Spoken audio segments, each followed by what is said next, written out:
Welcome back to Financial Planning Made Simple. I'm Ben Batiste. My whole job is helping people find the money that they are losing without even knowing it, and helping them build a retirement that actually holds up. Today, we are talking about retirement planning at 60, not the fluff, the moves that actually decide whether your money lasts. If you are anywhere near retirement, this is the one that I'd want you to watch all the way through. Because what I'm about to show you is the exact thing most people find out way too late. So let's get into it. Here is why that expert argument I opened with misses the point entirely. A while back, a man sat down with me. He had over $2 million saved. By every number people usually brag about, he had won. He was 2 months from retirement and he felt ready. So we ran his plan, the real one, with taxes, inflation, his actual lifestyle, all of it. His money runs out about 10 years in. 10 years! He is 2 months away from walking away from his paycheck, and his savings do not make it to the finish line. He had no idea. It was a complete shock to him. Here is the part I need you to hear. That reaction is a normal one. Almost every time I run this, people are stunned because nobody ever showed them. Nobody planned for it.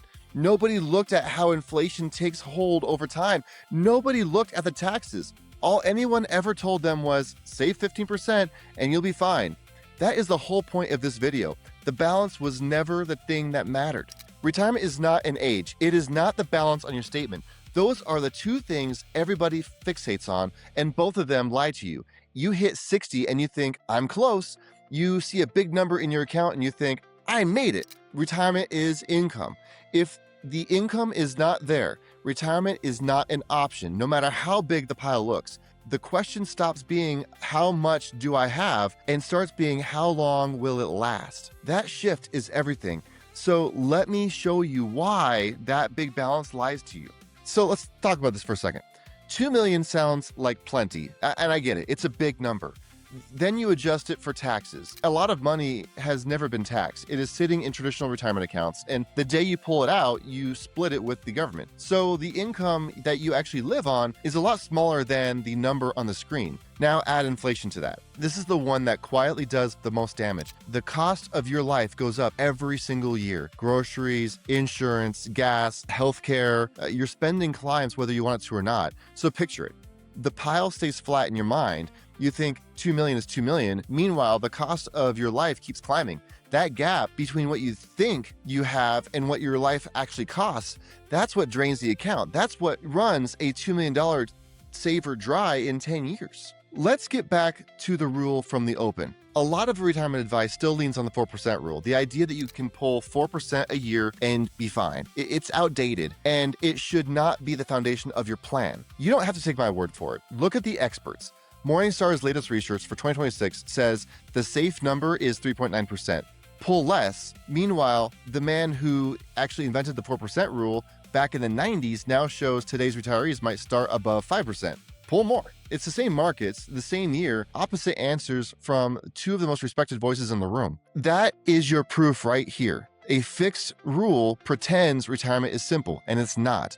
A rule of thumb cannot see your taxes. It cannot see your inflation. It cannot see your lifestyle, your timing, or what accounts your money is sitting in. Your plan has to see all of that. A coin flip dressed up as math will not. Now, here's the part that catches the people who actually tried to do the right thing. This does not hit the folks who ignored their money. It's the careful ones, the planners. Roth conversions are a good example. Moving money into a Roth can be a smart tool. Done at the wrong time, though, it backfires. A conversion spikes your income for the year because you are choosing to pay tax on that money now.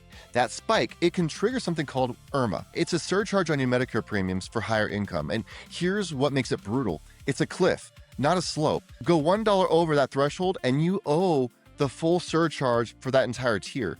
For 2026, that line starts at $109,000 for a single person and $218,000 for a married couple. Now, it runs on a 2-year look back. So the income that you report this year sets your Medicare premium 2 years from now. And so by the time that bill shows up, the income that caused it is already in the past, and you can't undo that. I have watched this happen. A client came to me with a high IRMAA penalty from conversions that were never coordinated with the rest of his plan. He was trying to be responsible. The move just happened in the wrong order, and it sped up the exact problem he was trying to solve. That is the difference between doing moves and having a plan. So what do we actually do instead? When someone sits down with me, we do not start with the pile. We start where you actually are today. We run what I call your financial GPS, and it answers the four most important questions in finance, the questions that almost nobody runs. Question number one, what rate of return do you need to be earning on your money to live the life you live today? Now, adjust that for taxes and inflation without ever running out. Question number two is, how much should you be saving monthly, quarterly, yearly to make that work? Question number three is, what age can you actually retire? And that's not the asset number, the income number, the point where your money produces enough to carry you. The fourth question, and this is the one that hits people the most, if you change nothing, you don't do anything different, starting today, how much will you have to cut your lifestyle in the future? We show this visually. It's not buried in a spreadsheet. It's not a wall of graphs that you can't read. You see your own number, because when my $2 million client saw the answer to that fourth question, when he saw what changing nothing actually cost him, that is what changed everything he did next. So here is what I want you to walk away with. The balance was never the plan. The income is the plan. The people who get blindsided at 60 are not careless people. They are not bad with money. They just never had anyone run these four questions, and they never had anyone put the moves in the right order. So here's the good news. That client who got the shock, he's fine. We caught it in time, still on the clock, and we are now optimizing. He told me that he wished he had done this a lot sooner. So let me say this to you, sooner is right now. If you are near 60 and you have never seen your real income number, that is the gap to close before you retire, not after. The first step is simple. Start with those four questions. There is a link below to get going. And if this helps, do me a favor and subscribe, because we want to keep retirement planning simple here. And I'd hate for you to miss the next one. See you next video.